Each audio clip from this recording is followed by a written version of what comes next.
ఈ video side చేయకుండా చూడండి. మనం ఉండే ఇల్లు చాలా సెక్యూర్డ్గా ఉంది, ఎలాంటి భయం లేకుండా ఉండొచ్చు అని అనుకుంటూ ఉంటాము. కానీ ఎప్పుడు మన జాగ్రత్తలో మనం ఉండాలి. అలాగే మన చుట్టూ ఉన్న పరిసరాల మీద ఒక కన్నేసుకొనే ఉంచాలి. ఇది ఎందుకు చెప్తున్నానంటే, ఫస్ట్ ఫ్లోర్లో ఉంటాం, మొత్తం గ్రిల్స్ ఉంటాయి చుట్టుపక్కలంతా. చాలా బాగుంటుంది. నేను ఎప్పుడు ఎక్స్పెక్ట్ చేయలా మా ఇంటికి పాము వస్తుంది. ఒకప్పుడు వాటికి తిరగడానికి చాలా ప్లేస్ ఉండేది, సో మన ఇళ్ళలోకి వచ్చేది కాదు.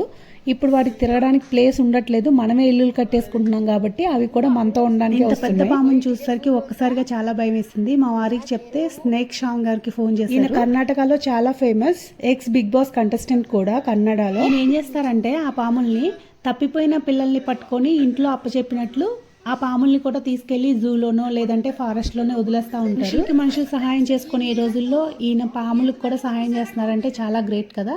Hats off. అండ్ ఇంకో విషయం ఏంటంటే, ఈయన పేరు మీద రోడ్ కూడా ఉంది మైసూర్లో, స్నేక్ షాంగ్. మనం మిఠాయిస్తే పొట్లం కట్టుకొని తీసుకెళ్ళినట్లు తీసుకెళ్తున్నారు దాన్ని. గ్రేట్ సర్వీస్ కదా. మీరేమంటారు? కామెంట్